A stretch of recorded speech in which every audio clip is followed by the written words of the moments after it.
Hey everyone, Terry Van over here. We're going to be talking about boundaries and self-worth. So I am a divorce strategist and I help you come through divorce without being legally, financially, and emotionally devastated. But just as importantly, I help you to heal from a toxic relationship so that you can confidently transition into that next phase of your life and find a happy, healthy new relationship. So we're going to be talking about relationships today and boundaries and self-worth because they are interrelated indeed. So a question that I got from a member was, what's going to happen? I've been a stay-at-home parent with a disabled child, and my ex is threatening me, telling me that I've got to pay alimony and child support. So I see this a lot, right?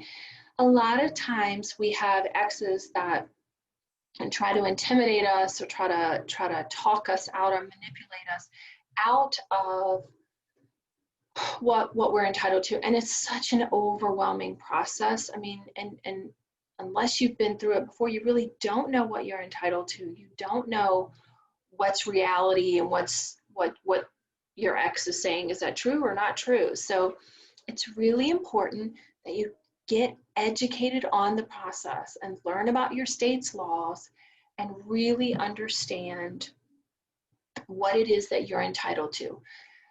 Because here's the thing, first things first, you've got to get the parenting time determined, then all the financials get settled afterwards. And the process, they will look at your income and your spouse's income and put it together, but they'll also look at parenting time. So it's really, really important that you get the right divorce professionals on your team so that you know what you're entitled to and that you don't get bullied out of what you should be fighting for. You're not fighting for the wrong things and things like that. And understand what you should be looking at. So educate yourself on the process as you're going through this, because it's an overwhelming time. And especially, I know I hear it from my clients all the time. Well, my sister told me to do this, and Aunt Mary Sue told me to do that, and my brother's trying to tell me to do this. So everybody's situation is very different. So it's important that you determine what it is that you want at the end of this. This is you, this is your family, these are your kids. You've got to figure out how you want your life to look like after all this is said and done. So, and then go from there and learn how to best strategize to get what you want. And trust me, I speak from experience here. If y'all haven't heard my story, I went through a devastating divorce myself, and I made all the mistakes that I'm telling you right now that so many people make. I did not educate myself in the process. I was so overwhelmed and so emotionally exhausted. I didn't know what was real and what wasn't. And I made the mistake, like so many people, relied too much on an attorney who really is not there to necessarily educate you on the process. In fact, you're the attorney's boss. And unless you know that, you're going to be in a world of hurt. And unless you're asking the right questions and where are we going and what's our strategy, you might not end up with the best results. So I've been there, I've done that. I mean, I made every mistake that you can make going through divorce, not educating myself, letting the stress overwhelm me and dictate the decisions. So I made really poor decisions, and these decisions are going to affect you, for years and years and years to come. And I'll tell you what, I ended up homeless. I ended up, broke. My financial credit was ruined. I lost my mom during this time. I was hit by a van. I mean, everything that could go wrong did go wrong. So to say that I was overwhelmed and not thinking straight is an understatement. I was a basket case.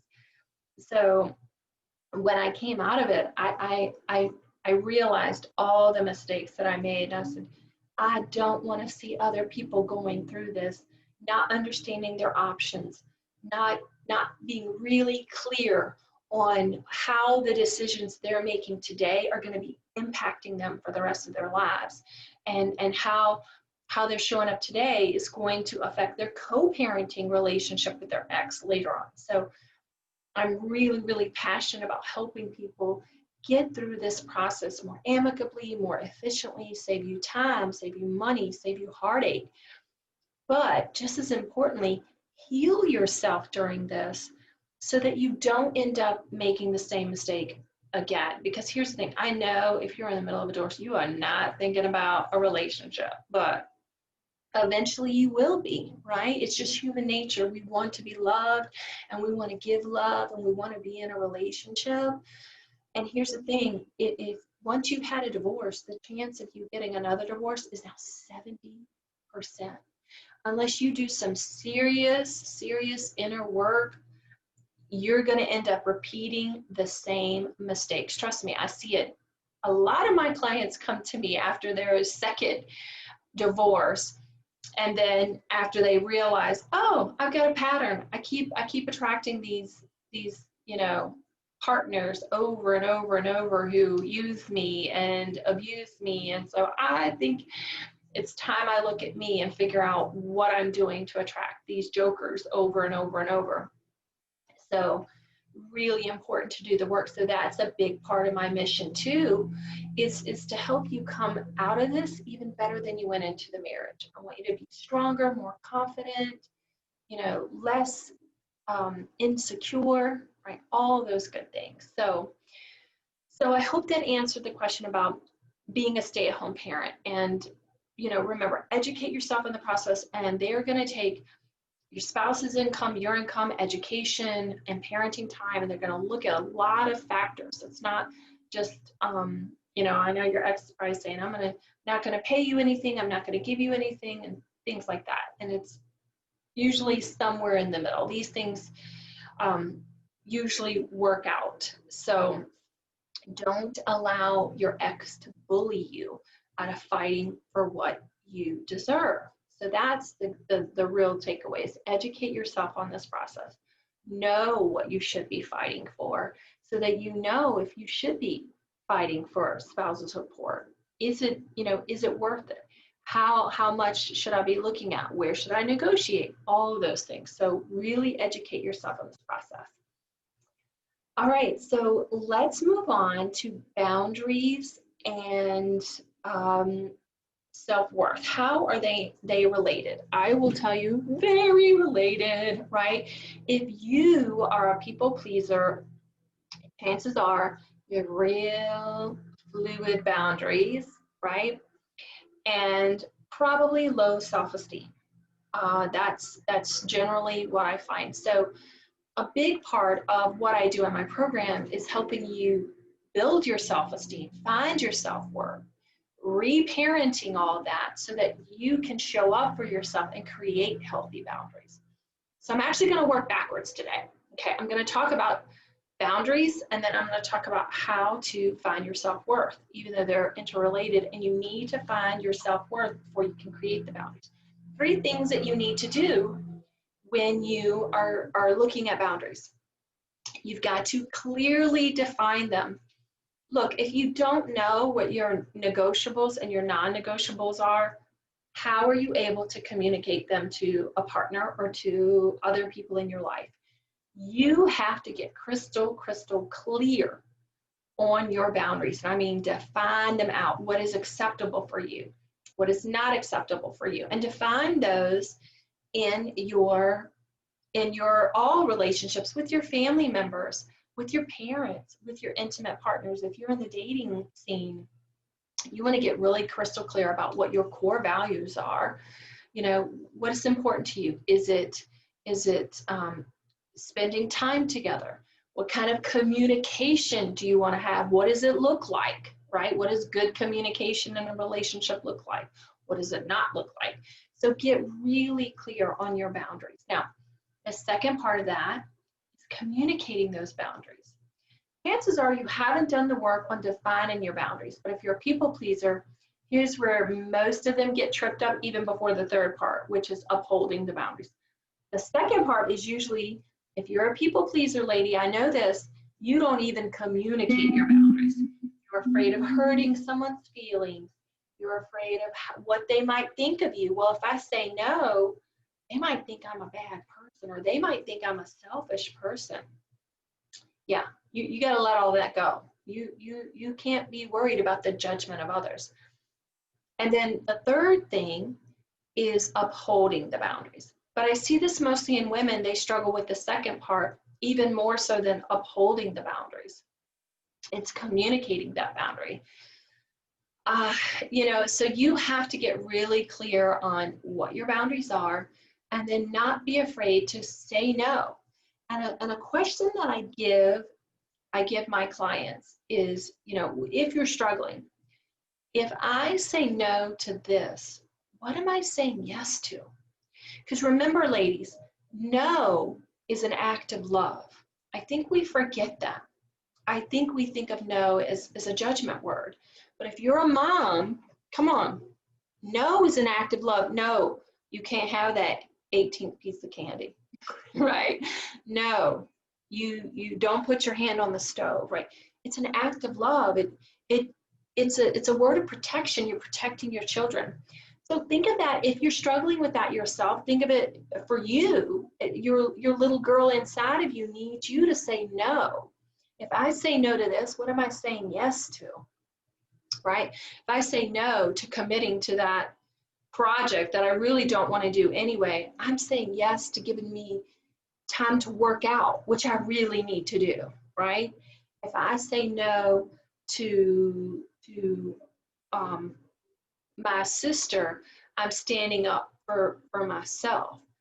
If I say no to going out on that date with that guy that I really don't want to, I'm saying yes to going out with my girlfriends, or to spending time with my children, or I'm gonna pamper myself with a massage or something like that. So think about no is actually a word of love, okay?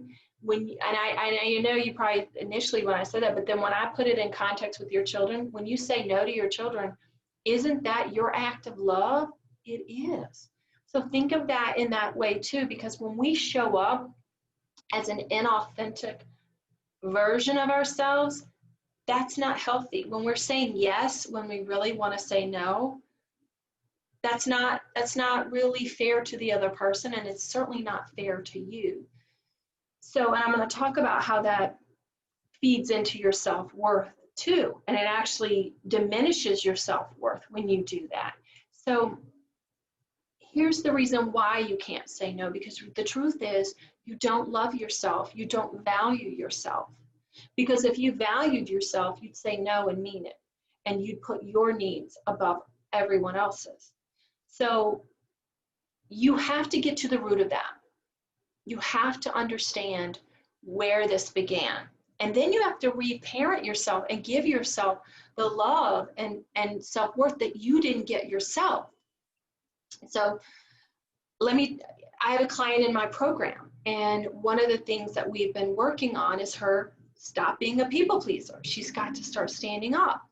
And so when we looked at the dynamics of her relationship with her parents, guess what? Her father was not there, and she felt abandoned by her father. Look, it wasn't intentional. It's not conscious. We just, as children, we take these things in, and in her way, because her father wasn't present, he was never there for her, she felt abandoned by him. And so she internalized this. And so she felt that if she kept giving and giving and giving to people, especially her time, see that? Because her father wasn't there and he wasn't present, he didn't give her time. So she felt it was really important to keep giving, giving, giving of herself to get validation from other people. So when she learned that she could love herself and value herself, she started showing up in her relationships more authentically. She could say no and mean it and follow through with it. And she didn't feel guilty anymore, right? I think that's a big part of the people pleasers, mindset. They are full of guilt. Like, well, if I say no, I'll feel guilty. Well, guilt is a really a useless emotion in a lot of ways. In terms of like people pleasing, you've got to look at it as, if I say no to this, what am I saying yes to? If I say no to this, am I being truthful? Am I being authentic? That is much better and much more honest than saying yes and not really meaning it. Because here's the thing, when you say yes and you really don't want to, or you really don't mean it, it sets up a dynamic energetically for a couple of things. A, it's you not showing up authentically and putting yourself in a position where you're dishonest, and you become resentful of not only that person, right? Because you're like, oh, I gotta go do this thing, and I really didn't want to, and I told Susie I'd do it, but I didn't want to. And then, so you resent her or that person, and then you resent yourself. Like, why did I do that? Why did I say yes? I really wanted to, I don't have time, right? And then you start to resent yourself, and then that resentment spirals into shame, which then feeds into that self-esteem, and it's just a cycle. It's a cycle of resentment, a cycle of shame. It eats away at your self-esteem because you really didn't want to, and you really didn't stand up for yourself, so you're really not worthy. So when you start taking small steps and putting up the healthy boundaries and saying no when you want to say no, say yes when you want to say yes, or doing things that you want to do, you actually start to feed that self-esteem, you start to feed that self-worth, and you start to go, wow, I'm so glad I stood up for myself. I feel really good about that. And you start, and it starts to build momentum, and you start to shift that. So it's really working on the root of that self-esteem, like getting to the root of that and figuring out, like, where did this dynamic start and how to fix it, how to reparent yourself through that, and then start setting up the boundaries, right? They're all interrelated. Now, we're going to be talking about this specifically at my workshop on the 14th. So if you have not signed up for the workshop on November 14th from 10 to 12 Central Time, I really, really want you to show up to that, because you're going to get to ask questions. We're going to do some live coaching. We're going to do a dive deep. We're going to do a deep dive into all this stuff about boundaries, how to recognize red flags and toxic relationships, how to get to the root of your self-esteem issues so that you can feel confident again.